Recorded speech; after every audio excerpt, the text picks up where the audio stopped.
nimuhorane n'umukama. Inkuru nziza ya Yesu Kristo nk'uko twayandikiwe na Luka Mweranda.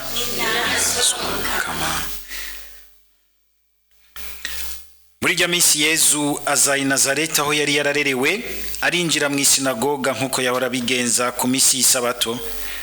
Arahaguruka ngo asome. Bamwereza igitabo cy'umuhanuzi Isaya, arakizingurura abona handitswe ngo, umutima w'umukama uri kuri jewe, kuko yansize ngo mburire inkuru nziza boro, andungika gukwiza mu baboshwe ubukiriro, mu bahumye ngo bahumuke, kurokora abababaye no kumenyesha umwaka mwiza w'umukama. Ahejeje arazinga igitabo, agihereza uwahakora, acaricara. Abari mu isinagoga bose bari bamuhanze amaso, acatangura kubabarira ati, uyu munsi ivyanditswe vyarangutse imbere yanyu. Bose baramwemera, bagatangazwa rwose n'amajambo Mweranda yavuga. Hanyuma baribaza bati, none uwo si wa muhungu wa Yosefu? Arababarira ati, ndabizi ko muhava muncira uyu mugani ngo, muvuzi banza wivure wowe nyene, ivyo twumvise vyose wagize Kafarnawumi bigire ngaha mu mavukiro yawe. Atako avuga ati, nuko ndababwiye nta muhanuzi n'umwe yumvirwa aho yavukiye. Kandi ndababwiye ukuri, muri Isirayeli hari abapfakazi benshi mu gihe ca Eliya, hamwe imvura yatara mu myaka 3 n'amezi 6, hagatera inzara ku isi yose. Ariko Eliya ntiyarungitswe ku mugore n'umwe atari ku mupfakazi wo mu Sidoniya i Sarepta. Hari kandi abanyamibembe benshi mu gihe cy'umuhanuzi Elize, nta n'umwe yabakizemwo atari Nahamani umunyasiriya. Mu kumva ivyo baciye bose banigwa n'ishavu mu isinagoga, bavuye hasi bamuhindira inyuma y'igisagara, baramujana gushika hejuru ku musozi igisagara cari cubatsweko ngo bamucuranguze. Ariko we abaciye hagati arigira. Dushimagize iyi nkuru nziza ya Kristo.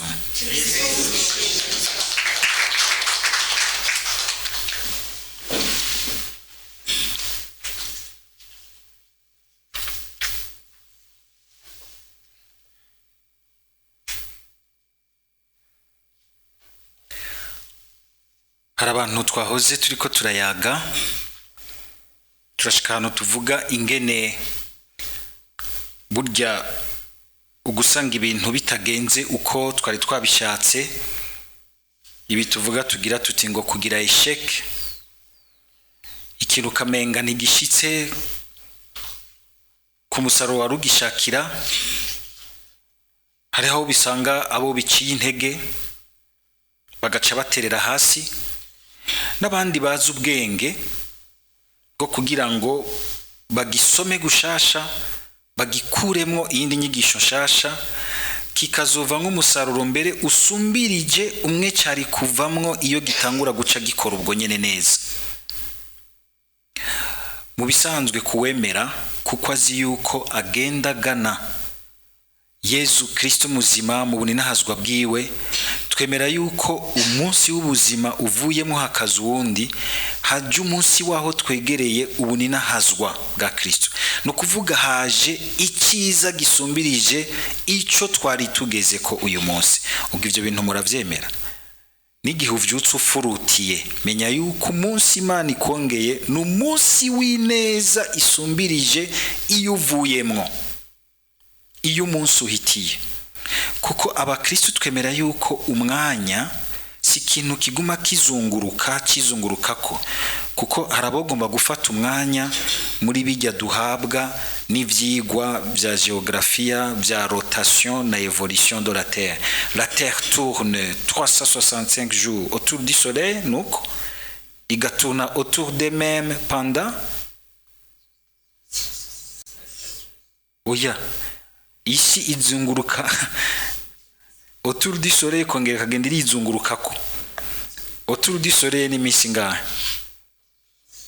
365 geographie twarayibagiye kandi on abakiri nk'abanyeshuri bakiri bato hama autour d'elle-même ico bitara rotation 24 heures sivyo haro nibaza bati bisubiye kugaruka janvier iragarutse kandi septembre iragarutse kamenga tuguma tuzunguruka ahandi oya nivyo ariko hariho iyindi movement turimwo yaba ariko barava ngaha muri ubu buzima bagenda mu bundi bagana Yezu Kristo yazutse mu bapfuye yaninahaye akatubwira ati singiye gusa kugenda ngiye kubategurira ikibanza ndabarindiriye hariya nubwo yakomye ati ndaje kugutora dukome ndutugira tuti yareka tuye turabirya ivyo ngaha naho bigoye ni ngaha mugabo kagira uti shaka kandi kuzogenda aho ibintu biryoshe ugashaka ubunina hazwa mugabo gatinya inzira ijanayo ugashaka ubuhigwe ari ugasanga uratinya inzira ijanayo ni gihushane kiba mu muntu iyo uhuye n'aberanda bamaze kuvyumva neza nta kintu na kimwe kiba kikimutera ubwoba uramwica kubwira ati mfarimwe ahubwo nzoba ninjiye mu buzima ngujya tereza simfuye ndinjiye mu buzima cagira ati ntukomeye urabisize bari niwe ko barabijya abantu bacu muri iyi minsi turimwo ukurereshwa kurya no hariya bararya ushaka kurya kandi bajya vyiza biryoshe bidatera hypertension na diabete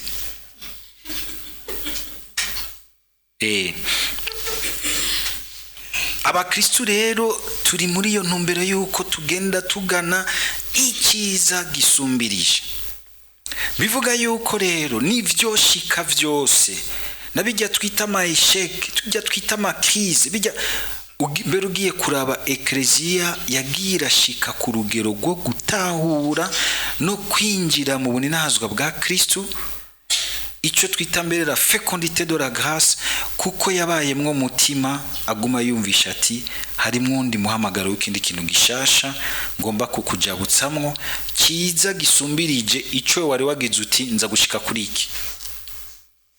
Paulo turayimubonako turumvise Paulo iri jambo ashitse abwira abanyekoreni atanguye kubigisha ariko arababwira nako ntiyaratoye kubisha muka yarabandikiye ababwira ati mwibuke igihe nazi wanyu nkatangura kubigisha inkuru nziza muri jewe nge nabigisha ntivyari bishingiye ku bwenge bwa filosofi ubwenge bwa science ubwenge bwa technologie ubwenge nyene bw'abantu suko abukengereye oya mugabo agombye kubanza kumvisha neza aho ibintu bishingiye nkako uravye uwo mubano w'abanyekorenti ejo mundi yarabivuze abitavye ijambo ry'Imana sabantu bo mu bantu baciye ubwenge cyane imiryango iboneka bara abantu mbere mu miryango y'abashumba bita ba esclave kuko nabantu boroshe mu mutwe no mu mutima sabantu bazibiranijwe n'ibindi bintu ashaka kwibaza bati turafise ubwenge bwacu. Para kagira ati rero mwebwe mukuza kubamenyesha ijambo ry'Imana sinari nshingiye ubwa mbere ko menga nje kubabwira ibintu bishoka bikondora ubwenge la raison raisonnante y'umuntu oya byari bishingiye mu bubasha nabonye numvise muri iryo jambo tugire Kristo.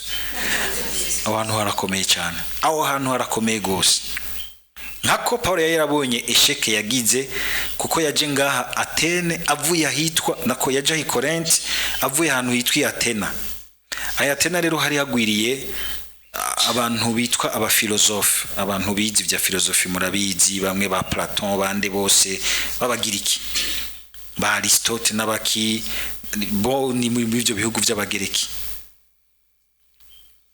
wasanga rero abantu barimwe abantu bakunda cyane ibintu by'ubwenge guharira ivyumviro rhetorique ibintu nyene byinyura bwenge biryoshe mu bwenge n'ingene babivuga n'ingene babihariramwo kandi wese akerekana ati ivyo jewe mvuga birahambaye birakaze ivyo byoba ifatiro ry'ibindi vyose bagaharira n'ivyumviro bijanye n'amakuru y'igihe. Paulo nawe bakorokeyemwo atangura kugomba kusigura ijambo ry'Imana arifatiye muri ubwo bwenge asanga nta numwe amwitavye hitavye bakenya gose nta numwe sivuga ko atanumwe yamwitavye haraje abantu bakenya bakenya. Abandi bose bacagira bati utanguye kuvuga ibintu by'umuntu yadutse mu bapfuye ntibisigurika mu bwenge bwa siyansi, ntibibaho, tuzokumviriza hanyuma. Baca barabita, baca barigira. Pawulo aramaramara ati n'umwanya nataye vraiment ngerageza kubipanga neza mu vyumviro ndabisigura. Urashobora kuyipanga neza mu vyumviro kumengo wabisiguye, mugabo ntibishikire umutima. Abantu bariko turagana nabwiye ni hari ikindi kintu Imana ikoreramwo cyitwa onction, cyitwa ingabirano, la grâce, gicamwo kikagenda muri ivyo nyene ushikirije uciye bugufi, Imana igaca iconnect umutima w'umuntu. Ivyo rero ni banga ry'Imana ingene bishobora gukunda muri uyu ntibikunde muri uyu. Mugabo ataruko uyu unyimana bimuhaye uwundi bimwimye. Oya, hari n'ibindi bintu vyinshi Imana ibiri kwirakurikiranamwo, umwe wese ugasanga arafise igihe ciwe cyahavyumva. Ukazona nko mu muryango wose w'abantu barafise uko bameze, barafise ingene bimereye muryango, mugabo bahura n'ijambo ry'Imana bose ukabona barabita, mugabo kuzona haracomotse mw'akantu kamwe karemeye. Imana ikiyugurura akaryango iciye kuri uyo muntu. Cyangwa ukazubona abandi imindi miryango baciye bashoka bavyakira bakavyumva n'ingoga. Hari igihe rero abemera batumutwe bakagira bati kumenga abantu ntibemera. Uyu munsi nambona kuri WhatsApp bakina utuntu abantu barushe no kwigisha ijambo ry'Imana gushikaho nawe nyene agiye kuri tangarusha, ari kwigishije nturyumve agaca kwabiza amakofi ati urazi ngene narushe ndakwigisha abantu ushaka kuvyumva, ntushake kwakira Yesu Kristo. Ugaca usanga yakoresheje ubundi buryo ahubwo buteye kubiri n'ijambo ry'Imana. Parakavuga ati amaze kubona iyo sheke yagize Atene, nawe nyene acarahinduka mu mutwe no mu mutima.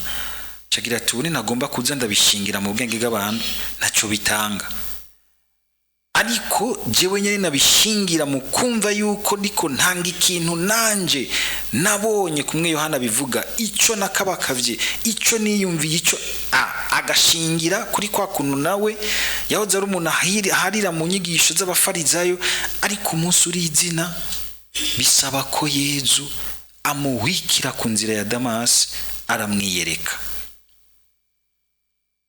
Ushobora kuja kuyagira umuntu ijambo ry'Imana, ushobora kuja kuyagira umuntu ikintu ciza umuhanura, mugabo ameyubuka uti ivyanje bifise aho bigarukira. Ugacupfuka mukabwira umukamuti mukama jewe natanze ushobora gutanga, ugurure umutima wiwe, mugendere kumwe nanje wangiriye ubuntu, nta sinaje kukugurira ngo akira mahera nkukwemera. Oya, n'ubuntu bwawe tutamenya aho buzira. Nimba bitevye mukama kubw'imbabazi zawe nyarutse igihe ashobore nawe kwinjira muri iyo ntumbero nziza. Ngeze kubabwira umunsi umwe ndiko ndahanura umugabo vyase kuko yaraboshwe n'ibintu, kamuhanura ibintu nkumva naje amajambo ndiko ndamubwira ndavye ibintu ari mwene bingana, ayo majambo araroka nafashe ni numva umenga ndamushikiriye mu mutima. Kameje kumubwira arayumviriza, nza mbona asa n'ukora ya mosozi. Mubonye umugabo akora ya mosozi ibintu biba bikaze, amosozi agatemba aja hanze atagiye mu nda, biba bikaze, biba bikaze. Tanumva arambwiye ati Pati terega ivyo bintu manura bose baramaze kubimbwira kandi nkumva ko biryoshe, ati mugabo ngize aho hanze simenye ingene bintakaranye. Aho birakomeye. Tabona umuntu abantu bigeze kuza barahanura baranshikira nje ati nawe shiramwe akantu kawe kumwibutsa Mana. Ngiye kumushikira caranyitanga ngo nawe ni uramukiye ngo nawe ugace kumpanure. Yamaze kukuzibira. Nisinje kuguhanura, nisinje kuguhanura nje tuganire bisanzwe nk'abavukanye.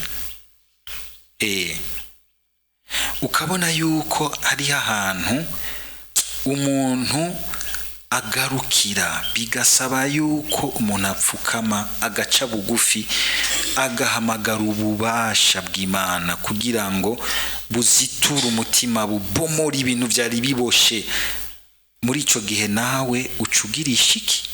Ucukoresha ukwihangana gushingiye kukungene wewe ubwa mbere uri sure ingene wamubonye ahantu, ukabugisenga rero kubera yuko uvyumva umwibutsa amana bivuga barabikwigije mu katekisimu, mugabo utarigera ugira iyo dekike y'umutima ugira uti Mukama ubu naye ndashaka kukubona, nyiyereke kugira ngo ibyo numvise bishingire mu kungene duhuye jewe nawe, ntibigume gusa hanze y'umuntu yabimbwiye, byinjiri wanje. Aho rero ucurema cugira uti naho atavyakiriye ntibiguhungabanya. Mugani wagenda kumenyesha ibintu wowe utarakira, ushobora guhura n'umuntu azi gusambura ibintu mu majambo no mu vyiyumviro, akagusambura nawe ugaca wumva uti ega nkibutsa amana ku radio yarambeshe, bya bintu byose nize mu seminari barambeshe, ugacucika umupagani mbere ukaba ni shetani tangura kubigwanya, kuko naho wigeze ubona Yezu vy'ukuri. Numuyezu yagumye hanze bakuyagiye, sumuyezu yinjiye mu buzima bwawe ngo ubone ingene ibintu abigira, ubone ikintu agukuyemo, ubone ikintu agukoreye, kandi kimenye nugira uti yatabawe ahajewe sino havuye. Icyo kintu kikaba kitaraba, mubwira uti Mukama uyu munsi ni jewe na wewe, ntavyo gufyinaho nafyinatiye, kandi ntavyo gufyina je sindakuvirira nanje utanyiyeretse, ku buryo nzogenda kukuyaga mvuga nti hari ahantu twahuye. Niho impari zose, niho ubuhakanyi bwose ataco buzokugira.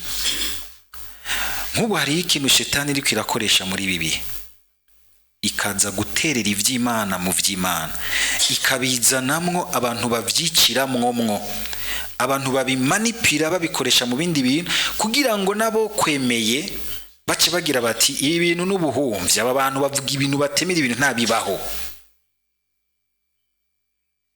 Bere shetani gashana gukoresha na twebwe abapatiri tubihagarariye abihaye Imana, ikadusukamwo ibintu tukabicyafuza, biriya bintu baratubeshe. Ariko ivyo byose bije bikagongana nuko wabonye ubwo bubasha bwa Yezu Kristo mu buzima bwawe, umugira uti nuri yavyapfanye si Yezu vyapfanye. Ntibivuga ko Yezu atariwe, kuko naramubonye mu buzima bwanje. Ico gihugu muhagaze nico gihe tukuvuga tuti turaronse rero umukristo ari mature, na patiri ashobora gutemba akagwa, ariko wakaguma hagarariye ukwemera, ku buryo bw'uko na patiri Imana izomuvyura imumara magika umugira iti wabonye umwe hora wigisha ko yabigumije, wewe wabirekuye gute? Akamara marahinduka.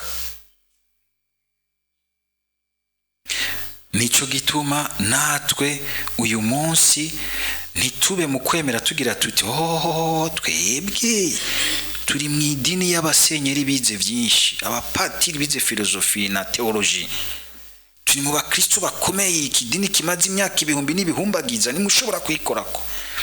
Ugasanga nizo nyishu ufise, mugabo ubuzima bwawe buracyakumbagara mu bintu, nta nico wibwiriza ngo ubone Yezu ingene ariko aragukura ngo ube mu bwiza. Uri mu bintu vy'amaruguma, nturi mu buzima vy'ukuri. Uri mu bintu buca bita mu gifaransa vya idéologie, nturi dans l'existence réelle. Uri umukristo idéologique, nturi umukristo existentiel. Paulo nivyo agomba kutubwira rero, va mu bukristo bw'ibishobisho injira mu bukristo bwo kwimenyereza kubona Yezu mu ntambuko z'ubuzima bwawe, niho atakintu na kimwe kizoguhungabanya. Na Yezu nuko kuko azi ingene asangiye ubucuti na se wiwe, abiwabo naho batakira ijambo ry'Imana ryiwe, ntaca hindura ibintu ati abisuke mwama mabisagira toya, kuko arazi uwo bari kumwe, arazuba ari kumwe. Abo birabagoye muri uyu mwanya, bicaye mutuma abandanye inzira yiwe, kagira ati naba ku nzira yabo hazogera igihe cyabo. Naka yataye ubutumwa bwira Garadiyoma, nanjye ndabiheba ko niwe yanzanye. Ntiwigeze uhahurira na Yezu. ntiwahuriye na Yesu, warukiri hanze y'ubutumwa by'ukuri, kuko esheke yose iguha akaryo kugira uti mbega none ubu ndabikore neza, ndabitegure neza gute. Yesu iyesheka agize iwabo igaca imwibutsa ingene n'Imana yagira abangukirwa gukiza abantu atarabindani imbere b'inyuma, abindani bakaguma bicwa n'ubwishime bagira bati ni vyacu turabizi. Akabikuramwo inyigisho yuko aca abandanya inzira mu babishatse, kandi bitangaza bigakoreka. Nibyo bizogaruka bikabwira biwabo bati aho nta soni, murabona ingene mwasi ikintu cyazananye iwanyu kiriko kirakora ibitangaza ahandi. Murabona nk'ibintu bimwe biza iwacu nk'ama opportunité nk'ama grâce, mugabo ugasanga uko twipanza iwacu mu buzima no mu ntwaro ntibishobora kwinjira, ukazumva bigiye mu kindi gihugu biriko birakora ivyiza. Nta kintu kibabaza nk'icyo. Dusaba Umukama kudahusha ukugenderwa n'Imana, ivyiza vy'Imana, kuko twibaza tuti twe turikwiye bimeze neza nta kibazo. Abantu bicishije Yesu ibintu vy'ikimenyerana, oya ne wa muntu w'iwacu turamuzi, nuriya mugabo canke umugore mumanika gahuzu hamwe nuraheza kumumenya. Imana irafise akaryo kose igihe gihumeka ko kugutangaza, ikazana ikintu kirengeye ico warumenyereye kumubonamo imisi yose. Ngarutse ahandi nahereye, kuko umunsi wose ari ingabirano y'Imana, kandi tudugana ku vyiza bisumbira ivyo turi ku uyu munsi. Nico kimwe nuko uyu muntu wari bazuti uramenyereye, ndamuzi, utegerezwa kumwakira nk'ingabirano shasha Imana iguhaye isumbirije uko wari umuzi ejo hahise. Mugenda abantu bose mubabera positif, muza gusanga hari ikintu gishasha Imana ibatangajemo. Amen.